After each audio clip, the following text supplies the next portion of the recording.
Hey guys, thanks for tuning in to another video on ForgottenWeapons.com. I'm Ian McCollum, and I'm here at Ader in Paris taking a look at a really interesting and unusual shotgun. Now, this is a 16 gauge pump action, sort of. It's a manually operated shotgun, and I know almost nothing about where it came from or when or any of those sorts of details. The only thing I know about this is that it was manufactured at St Etienne here in France.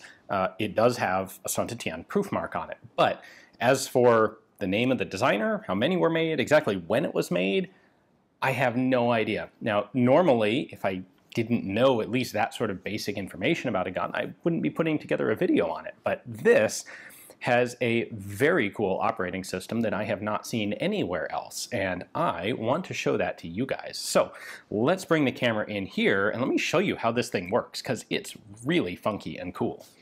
The only marking on this is right here, and that is St Etienne, and that 17.0 is a proof mark relating to it being a shotgun, not a rifled firearm. And there would be normally a little crest along with the proof stamp, and that is directly under this screw that is an ejector. So clearly that screw was added after the fact, after the gun was proofed.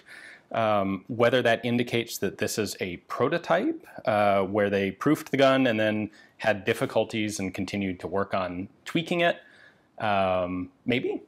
I really don't know for sure. So just a quick scan from the front of the gun back. We have a bead sight out here. We have a very long barrel, very simple handguard, little civilian style sling swivel there. This is in 16 gauge. It is a shotgun.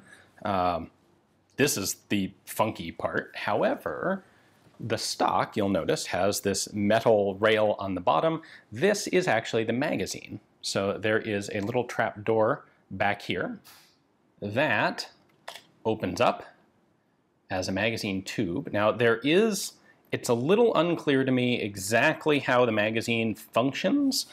I suspect there's at least one small piece missing, but basically there is a metal strip that runs along the edge of the magazine that has a couple of little hooks in it that look like they're supposed to catch on the rim of the shell, and somehow, presumably when the action cycles, this bar comes back, grabs, locks back one position in the magazine and pulls all the shells forward. So it's cycling one shell length back and forth. But like I said, I'm not sure that it's actually working. I can't really see all the parts in there, and unfortunately, I don't have any dummy shells to work with here. At any rate, the really interesting part is the action. This is somewhat like a Burgess, where the trigger guard is part of the moving action. The trigger guard sort of is the pump handle. However, there is no release on this. It is the trigger. Actually, you'll see in a moment. The trigger doubles as the, shall we say, slide release. So I pull the trigger, and then I can open the action up like this. And what's supposed to happen is we have a little loader lever right in there. A shell cycles up in this tube, presents here in front of the bolt, and then when you cycle the bolt forward, that shell gets pushed up on that little lifting spoon and into the chamber, ready to fire. So the action cycles open like this, and then we close it. When it gets to this point, we hit spring tension because we have a striker back here. So at this point, I have to push it forward against spring tension, and then the bolt is going to lock.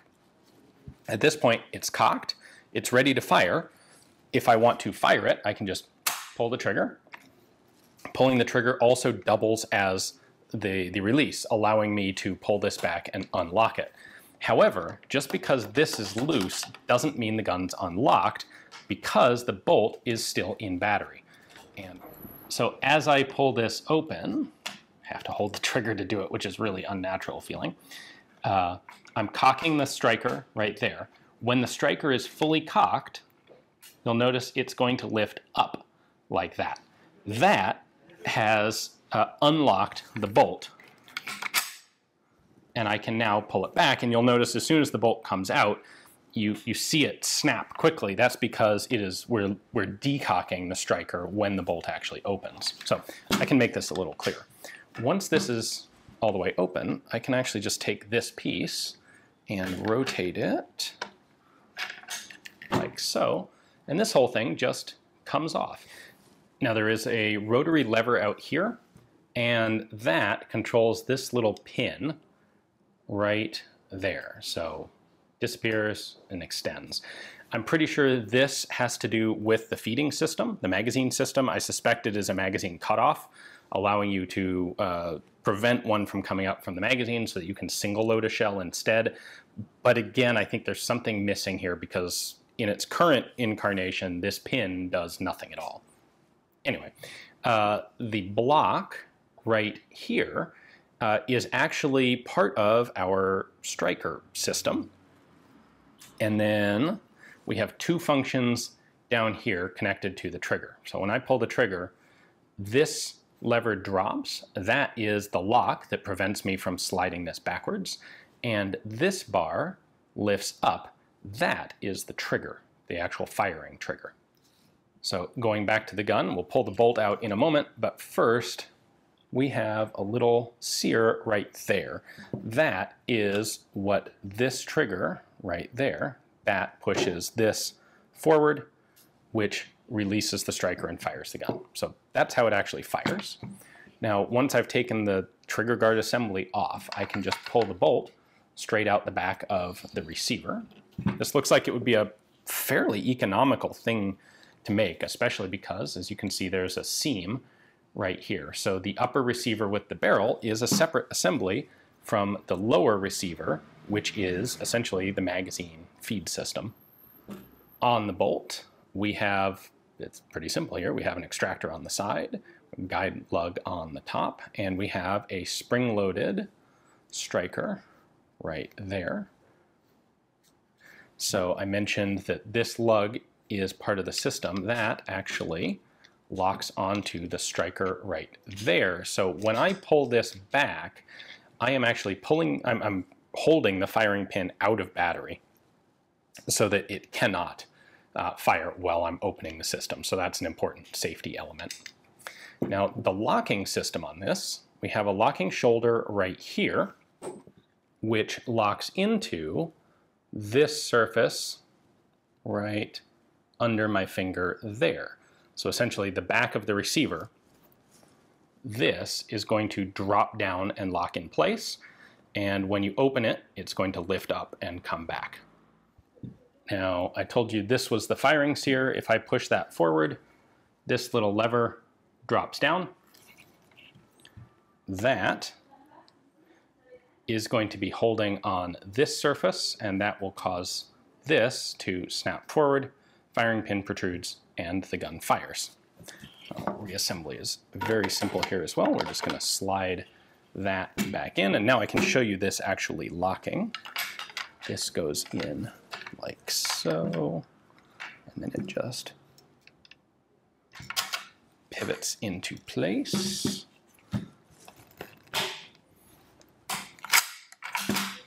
There we go. Now, when I cycle this, so first off, we do have a safety mechanism, and it involves pulling the cocking piece here, the striker, back. And there's a little tiny notch in it right there. And if I rotate it towards me, towards the camera, there we go, it's going to lock in place. And then when I pull the trigger, it's held backwards, so that's how I can actually open this thing if it's loaded without having to fire it in the process. You can see the safety system right there. That is in the locked position, and that obviously is unlocked. So there's the safety engaged. That's not much of a safety, by the way. It's very easy to bump that out of engagement. But what I wanted to show here is when this goes all the way forward, you can actually see this drop down when the bolt locks. So forward, forward, forward, pop. You see that go down? Go ahead and safe it. So here we're opening, it's still locked, and then it lifts up to unlock. And again, that drop is when the bolt has locked into the receiver right here behind this side plate. As I said before, normally if I didn't have at least a little bit more information, I would try to obtain it before filming a video like this. Unfortunately, in this case, I have 1 day's access to this and then it is gone. And I don't know that I'd ever be able to put my hands on it again. So I wanted to at least get this much on film for you guys.